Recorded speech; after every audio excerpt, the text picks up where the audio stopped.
Okay, good morning. We have been looking at the probability triple and the probability axiom. And then we looked at some of the basic theorems, and we also defined conditional probabilities. Now we will look at one more important concept called as the independence. Okay, how different events are dependent on each other, and whether they are, to what extent they are dependent, and whether they can be independent. So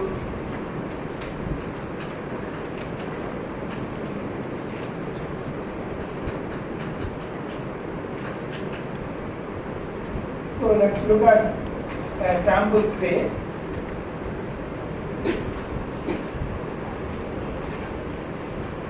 Three events A, B, C, and what we are now looking at is that if you are told that a particular event has occurred, okay, with that information, conditional probability gives you information about the occurrence of other events. Okay. The new information, how do we compute the posterior probability or the conditional probabilities can be found out, which are called as in this form. For example, if B is the event that is known to have occurred, then we can compute A given B or C given B.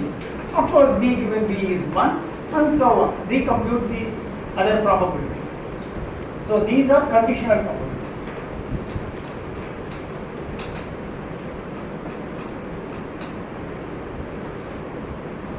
How did we define this? Now B is known to have occurred. That becomes the universal set now.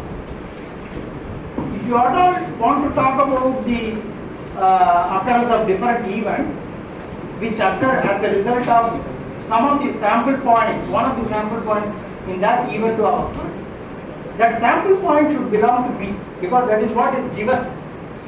So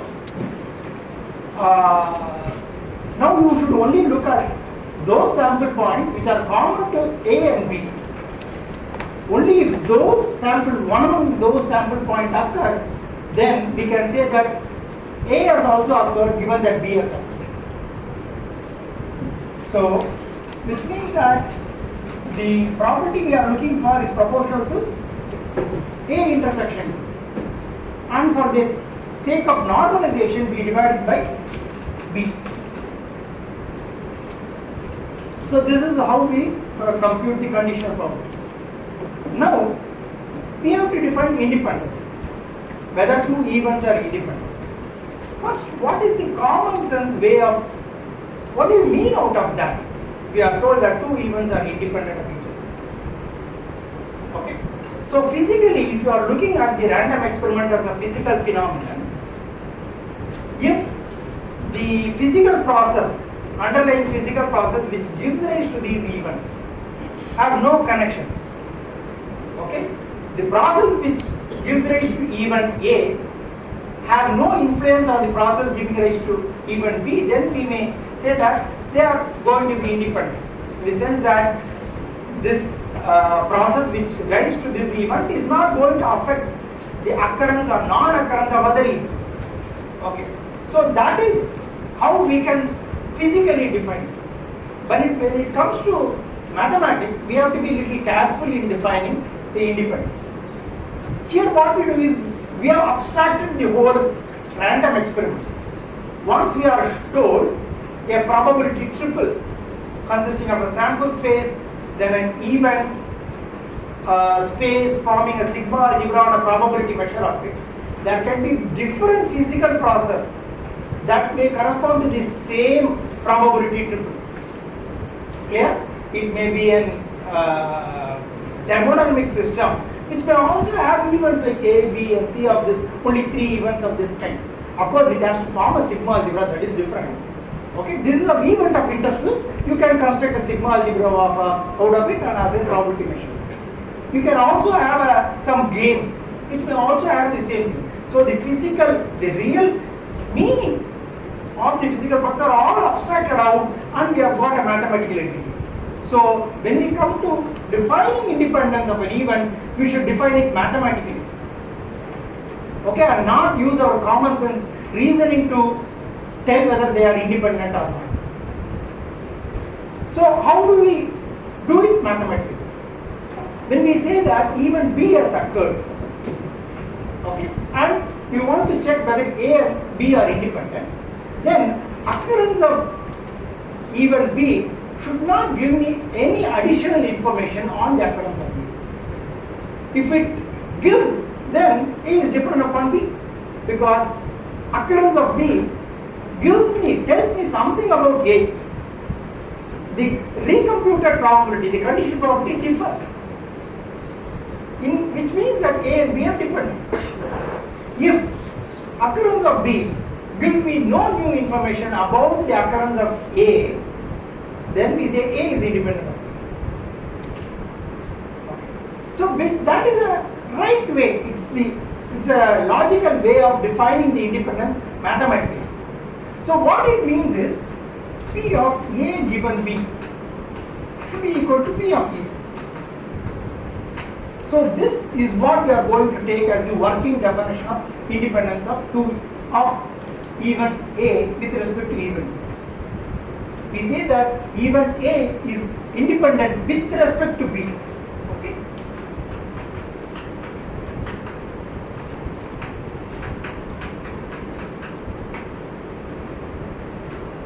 If this is obeyed. So henceforth, whenever we talk about independent, whether events are independent, you always use this working definition to find it out. If you try to apply your common sense reasoning, it may be right, it may not work out sometimes. Well, we will try to probe more about this. So what is this? According to the conditional probability definition, P of A given B equal to P of A intersection B divided by P of B. This is the definition of conditional probability. And if A and B are independent, A is independent of B, then according to this definition, the condition which we force for A to be independent with respect to B, P of A given B has to be equal to P of A. So, which means that this should be equal to P of A. This should be equal to this. Only then A is independent with respect to B. And this is known because this is a formula that we have already arrived at for the definition of conditional probability, which means that this should hold good. Then, now, this is when we try to use this kind of formula to compute the conditional probability, P of A should not be equal to 0. This is not something, I don't know whether I have emphasized it enough, okay, because otherwise it becomes infinity meaningless. So P of B should not be equal to 0. Then we cannot even find the conditional probability. Well, you may say that conditional probability cannot be found out when P of B equal to 0. What does it mean? P of B equal to 0 means B is impossibility. That's what it means. So, if an impossible event has occurred, okay, it does not. There is no need of talking about the occurrence of other things. So, this way of defining will have this problem. If conditional probability cannot be defined, okay, independence cannot even be checked. So, this has this problem only when under this condition. Otherwise, there is no problem in using this as the working definition. But what we can do is we can go further. If this holds good, then we can say that P of A given B equal to P of A into P of B. This is the other way of putting it. So we can give an alternate definition for independence. Okay. If A is independent of B, then that intersection should be the product of the individual probabilities. Correct? This is because both are equal. here there is no division that is coming up. Of course, that can be, one can be 0 and that way it can occur. There is no division at least that is coming up in this way. Well, no, see, when two events are mutually exclusive, we have seen that their union, when you try to compute the probability, that probability gets added up. So additional probability only comes when two events are mutually exclusive. When we talk about independent events, their intersection boils down to the product of their properties. Okay, so there, see, when very rarely you will be adding properties or multiplying properties. So you should know under what condition properties can be multiplied, when it can be added. Okay, when they are mutually exclusive, their properties can be added. When you try to find union, and properties can be multiplied only when they are independent, and you are looking for the condition that all those events have occurred. Okay. That is the intersection. Well, this can be used as an alternate way of finding independence. Now the question is, A is independent with respect to B. If that being the case, A given B is equal to P of A. We can also talk about whether B is independent with respect to A. If that being the case, then what should be the condition? The corresponding condition we should try to put. That is, we should ask P of B given A should be equal to P of B. That is, this conditional probability is not affecting probability of B at all.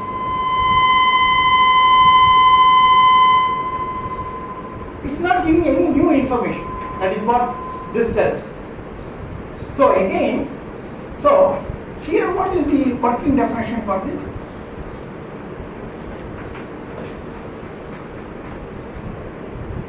This is the same as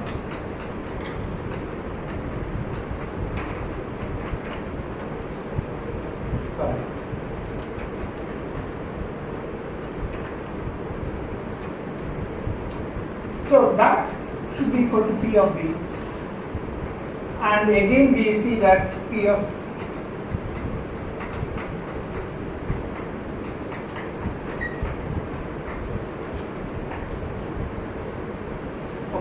so if A is independent with respect to B, we know that this is true.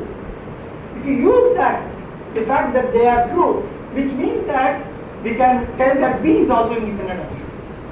So, if A is independent of B, it automatically means that B is independent of B. So, we don't need to use this long word of whether A is independent with respect to B or B is with respect to independent of B. They are, one is given, other is true. So, we can simply use this notion that A and B are independent, which means that A is independent of B, B is independent of B. So, this is how we can do it. We can also later talk about whether three events are independent of each other. A, B, C are independent of each other. We will look at those definitions soon. Now we will talk about under what conditions this independence can occur. Well, we will take some example.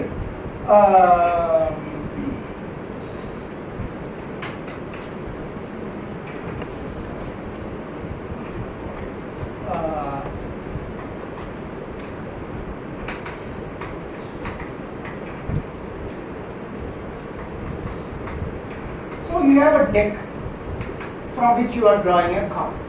Let's define some events in this one and then check when they are independent, when they are not independent, and so on. Okay, one is probability of choosing a key, drawing a key. This is, we will call it as event K. It's not probability, it's the event. Okay, and what is B?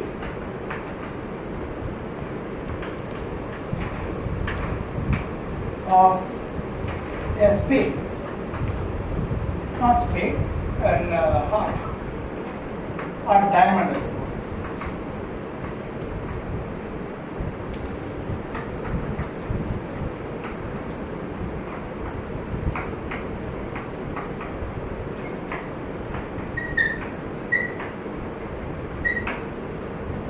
red colored card. So these are all three events. Now we will look at compute the various probabilities.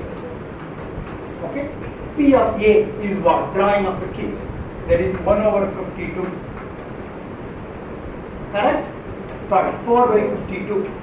That is equal to 1 over 13. P of B is what? Drawing of a diamond. So there are 13 cards which are diamond. So that is 1 by 4. C, drawing of red. There are 26 red colored cards, not 40. That is equal to 1 by 2. So these are the basic properties.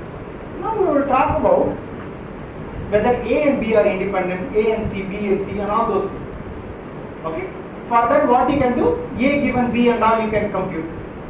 But instead of, again we have to write it A intersection B by B and so on. We will straight compute the intersections. Intersections will tell you, okay, what is the intersections we can find and whether they factor and becomes product of their individual properties to check whether they are independent of not. P of A intersection B. Okay. You can, to find actually these things, we have to actually look at the intersection, but we can look at both events have to occur. So what does it mean? Whatever I draw, it has to be a diamond as well as a king, which means there is only one king's diamond. I have to draw that one. That is 1 by 52. And what is C? That is 2 by 52.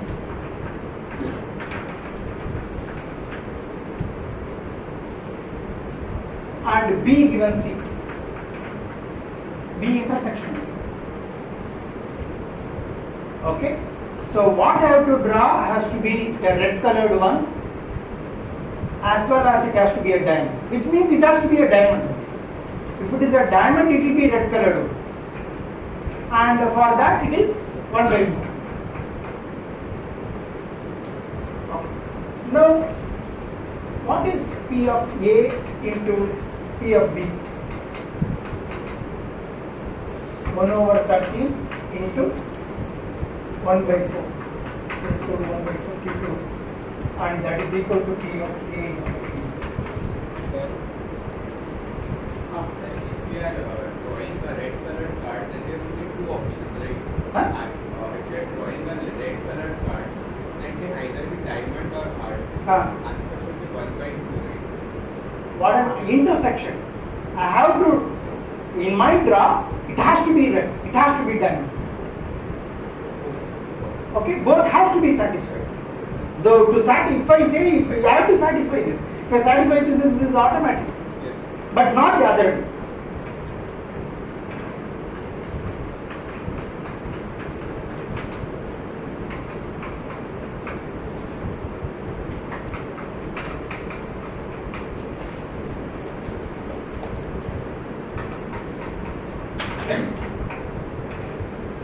Intersection C.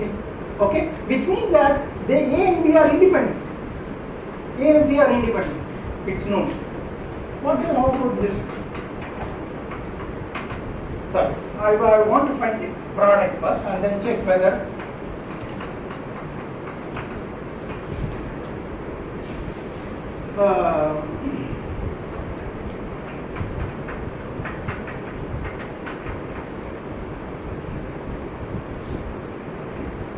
which is not equal to P of B intersection. Am I right? P of B into P of C, 1 by 4 into 1 by 2 to 1 by 8, which is not equal to P of A, P intersection C. Okay, which means that they are not independent. B and C are not independent.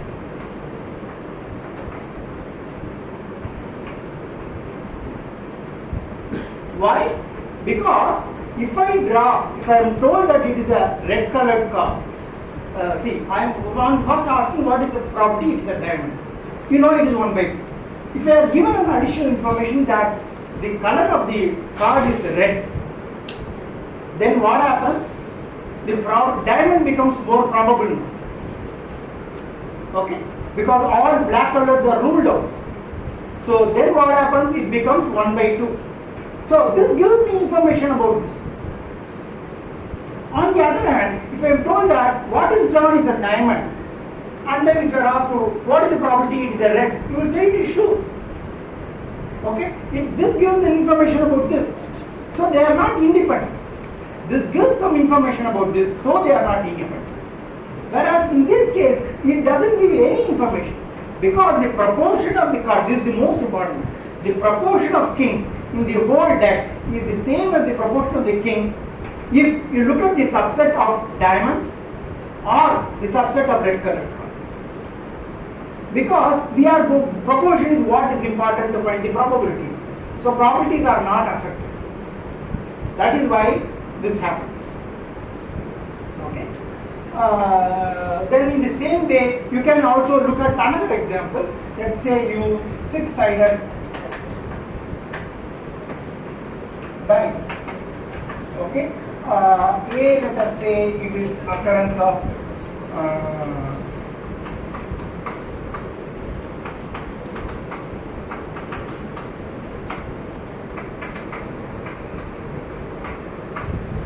and so on. Okay. We will go through it quickly. That we know that P of A is equal to 1 by 2. Okay. P of B is equal to 1 by 2.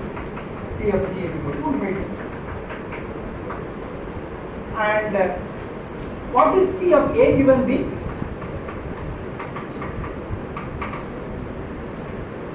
Given that it is even, what is the probability that A should have also occurred? It is 2 by 3. Right? Am I right? If you are told that it is even, then I am asking what is the probability it is A for this 2. 4 and 6 cannot occur because it is only, okay, will not lead to A. So it is only, this is the only way. It is only 2 should have occurred. Okay.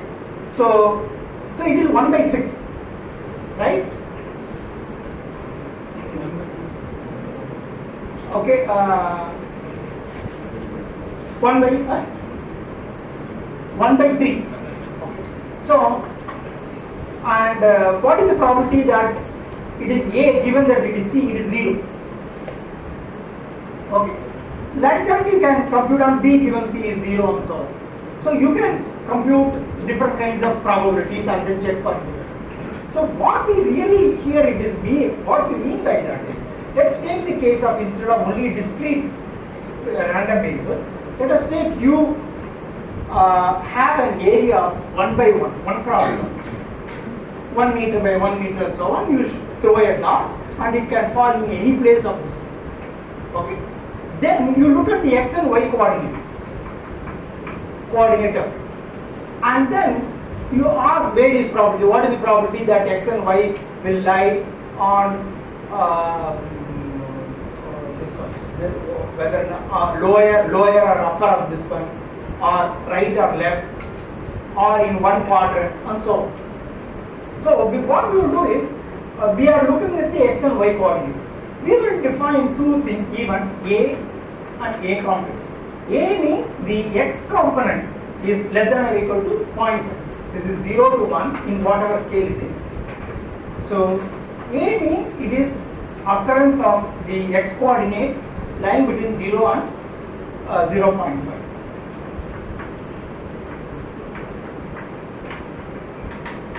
Similarly, we will define B of y coordinate lying between 0 and 0.5.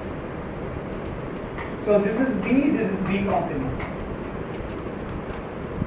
Okay. So what is now P of A? Unconditional probability of A. 1 by 2. So now another thing that I want to emphasize is, when we have a finite sample space, having finite sample points, the way you use it, number of sample points favorable to the event divided by the total number of sample points. You can also have a sample space which is continuous, in which case you use area. The area Okay, the fraction of the area which corresponds to the event will give you the probability. So P of A is equal to 1 by 2, P of B is equal to P of B complement is equal to 1 by 2 and everything, all are like that. Now if you are asked what is P of A given B? Okay. So given that it is B has occurred, which means we have something has occurred, the Y component was only between 0 and 0.5. This has not occurred. Now what is the probability of A occurring means it is this square divided by this area.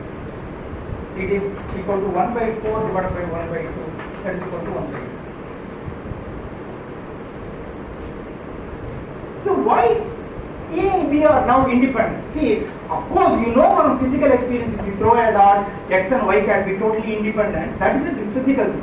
But mathematically why it happens is because the proportion of the area A in the whole sample space is equal to the proportion of the area of A when B has occurred. In the subspace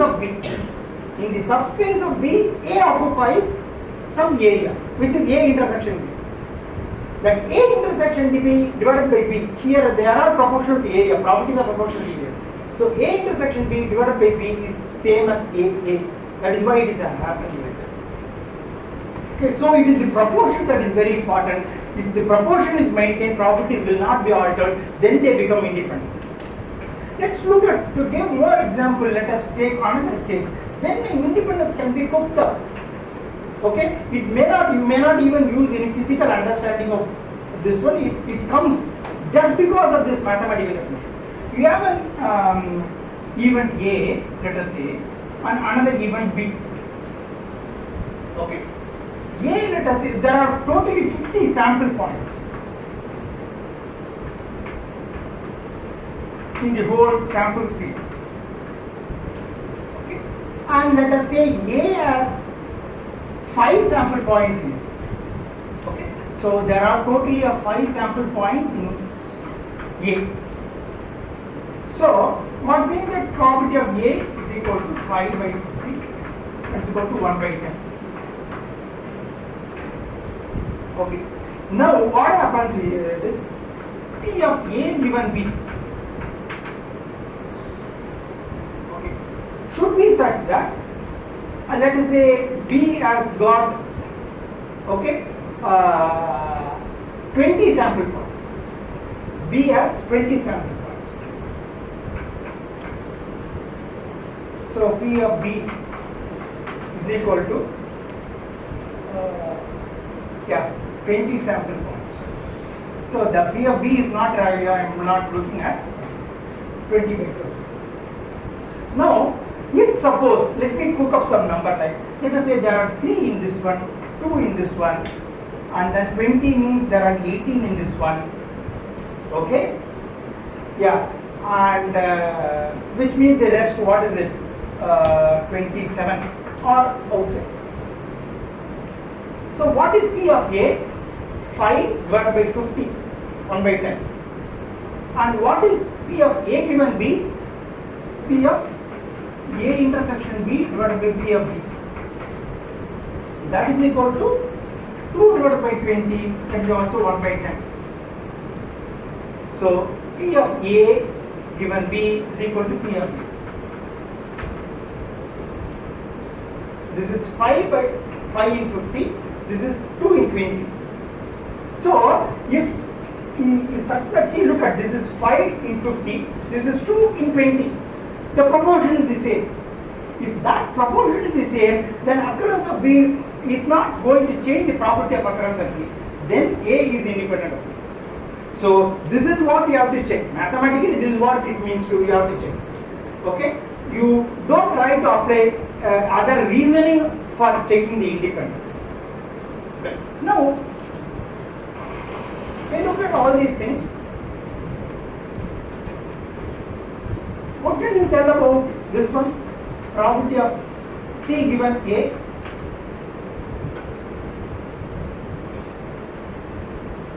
Are they independent or not? Eh? Yes, They are independent. independent? C. Let's see what it does. Because they are C is somewhere that no sample points are common. It's P of A given C divided by P of C. P of A given C is 0 by something which is finite. So it is 0. And what is P of C? It can be something, I can always put some sample points there and still maintain itself this way. It is not equal to P of C. Okay? So C given A is not equal to C of P of C. If it were so, they would be independent. So they are not independent. A and C are dependent. Okay? A and C are mutually exclusive.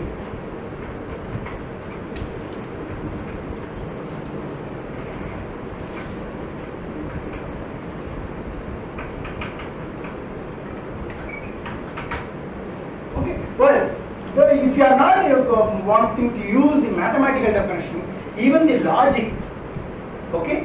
What am I asking? Probability of occurrence of C, given that A has occurred.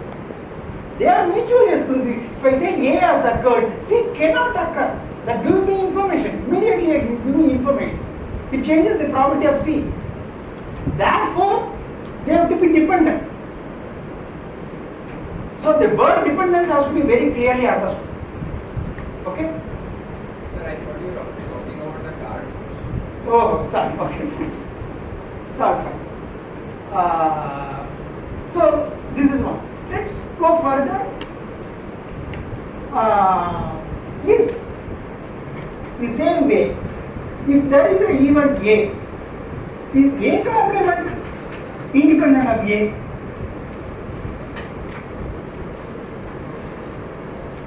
Huh? Is A complement independent of A? No, because P of A intersection A complement divided by P of A, and this is 0 if P of A is not equal to 0. So, and this is not equal to P of A. So A and A complement are dependent, they are not independent. Again use the logic. If I am told that A has occurred, A complement cannot occur. Immediately it gives me information about A complement which is different from the original one. Previously A can be 0.2, A complement can be 0.8, that's all valid. But now I told that I am given that A has occurred, A complement cannot occur. So A and A complement are dependent. Okay. Now we will have a look at different things. Conditional independence.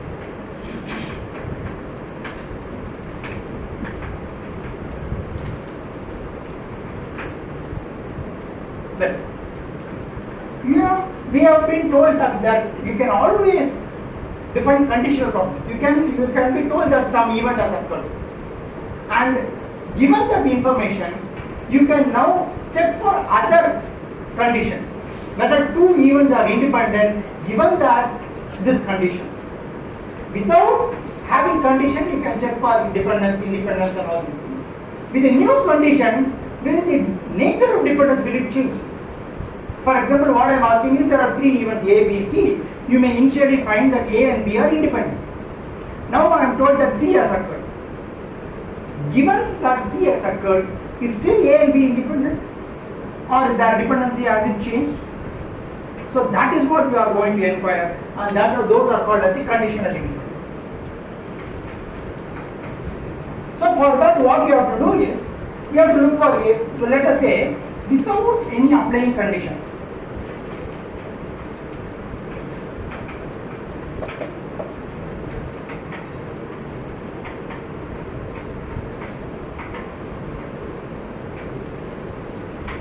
Unconditionally, A and B are independent.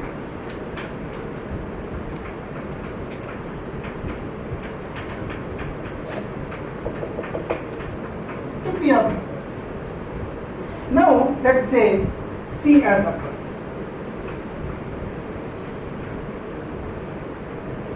So this is the condition that we are going to enforce to recompute the probabilities. So what it means? P of A intersection B given C is what I have to find out.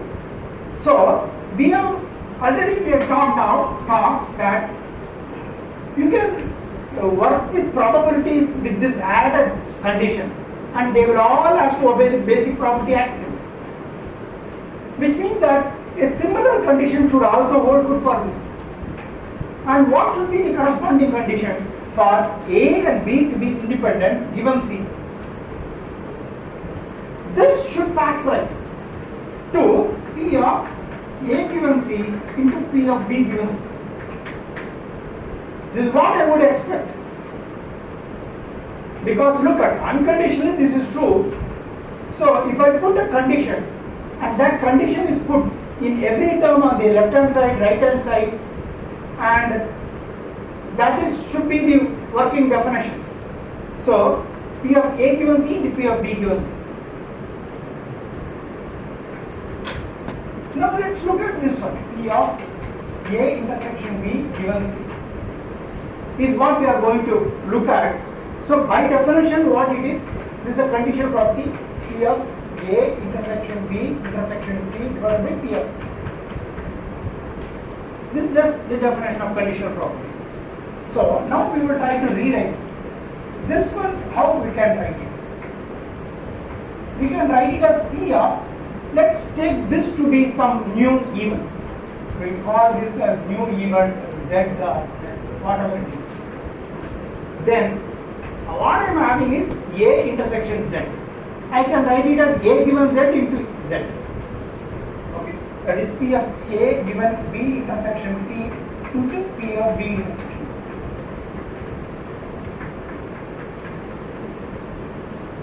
Okay, you can always write this like this. Now, again, how can I write this? To look from Bayes' theorem understanding, I can write it as P of B given C into P of C divided by P of C. And these two cancel each other, and what I am getting is P of A intersection B given C is this one. Now, if the definition P of A intersection B given C is equal to this, if A and B are independent, if A and B are independent, then we say that this should be equal to this. Okay. So compare this with this one. So if A and B are independent, this quantity should be equal to this quantity, out of which B given C is common, so this should be equal to this. If A and B are independent, only if they are independent this is true. This is actually a derivation, simple mathematical manipulation. So if A and B are independent or conditionally independent, then P of A given B intersection C is equal to P of A given C. So this should also hold true. Now we will try to interpret what it means. See, the condition that C has occurred is always there.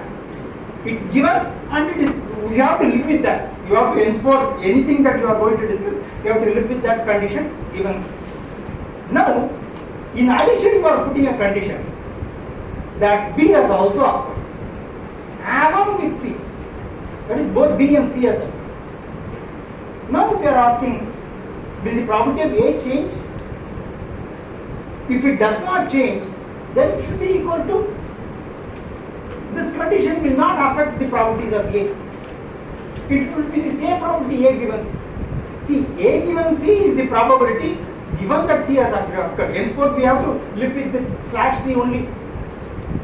So occurrence of B is not altering the probability of A, conditional probability of A. So this is it's a logical way of writing it. See, because occurrence of B is not affecting the probabilities of A, the conditional properties of B. So this is another way in which you can talk about the conditional limitation. Now we will see that. Let us say you have got a set of events A1, A2 to AN. Okay. It need not form an event space. From the event space, I am just drawing some set of n events in this. I want to check whether define some independence on this set. Then mathematically what we have to ensure is that is for every given subset from this set, say of the form, let us say AI, AJ, AK and so on, then the condition that property of AI intersection AJ intersection AK be equal to property of AI into property of AJ into property of AK for I, J case, okay, lying between 1 to n. Now need not be distinct. I can be same also. We can always talk about A intersection A also, doesn't matter. So this condition should be checked for all possible subsets of this. Then only we can say that these events are all independent of each other. What it means is you take two at a time and check whether they are independent. They are called as the pairwise independence. Then together as a subset of 3, A1, A2, A3, we have to check P of A1 intersection A2 intersection A3 is same and so on. Then only they will be independent.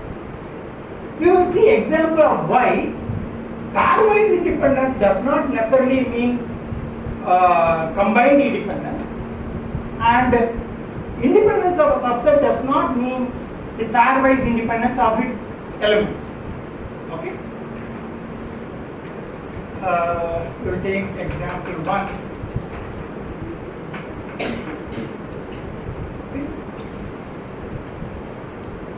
Let's say tossing of a coin twice.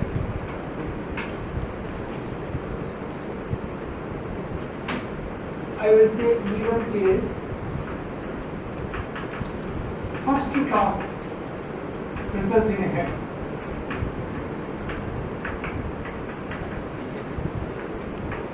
Is the event A. B is second toss results in a head.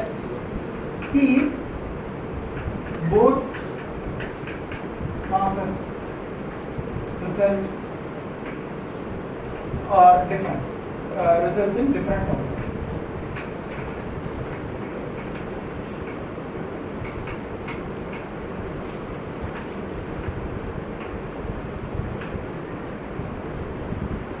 So this is what, let's say 3 events is. Let's look at what happens. P of A, it's all so simple, 1 by 2. First toss results in a head is 1 by 2. P of B is 1 by 2. And what is P of C? Both toss should have different outcomes. There are the following sample space, that is HH, HT, TH and then PT. These are the total sample space, and so I am looking for the case when their outcomes are different. There are only these two, 2 by 4. Let's go to 1 by 2. So note, now we will look at P of A intersection B. What it means? The first toss results in a head and the second toss results in a head. Okay? So that is equal to, so this can is equal to 1 by 2 into 1 by 2 is equal to 1 by 4.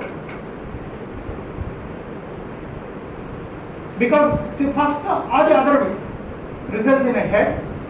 How I can, I don't, let me not write it. I should get a head. There is only one such event, 1 out of 4, that is equal to 1 out of 4. That is also equal to P of A into P of B.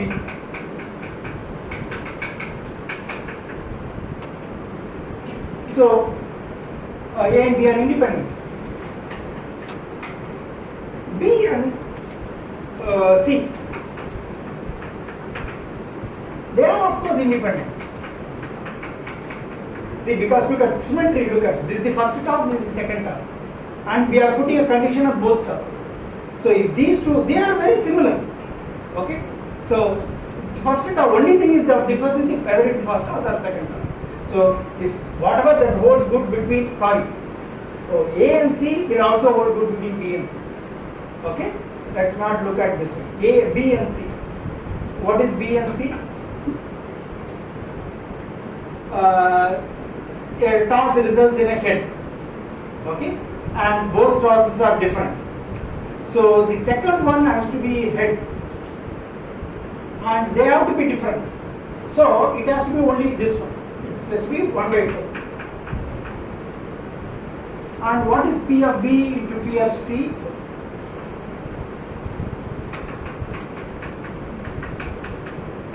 That's also equal to 1/4. As we say, A intersection C is the same as this.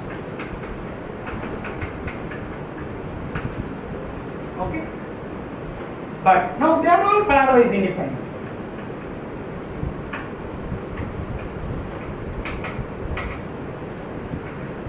Whether collectively or they independent. Which means all should hold good. Will it hold good?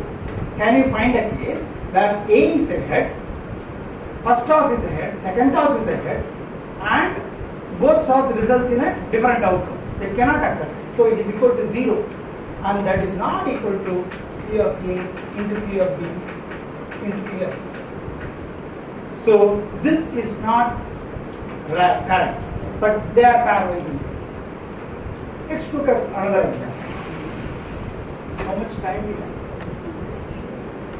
Huh? Fully? Okay. I have only one more example. Let's look at this one. You do it as a homework. Yeah. Okay. Two independent roll of dice. Okay. A first roll results in you get 1, 2, 3 in the first roll. B first roll results in 3, 4, 5, and C is sum of the roll is 9. I will try to do it in the next lecture, but you try to say. So you have got two independent rolls of. I will not put independent. Of course, it is.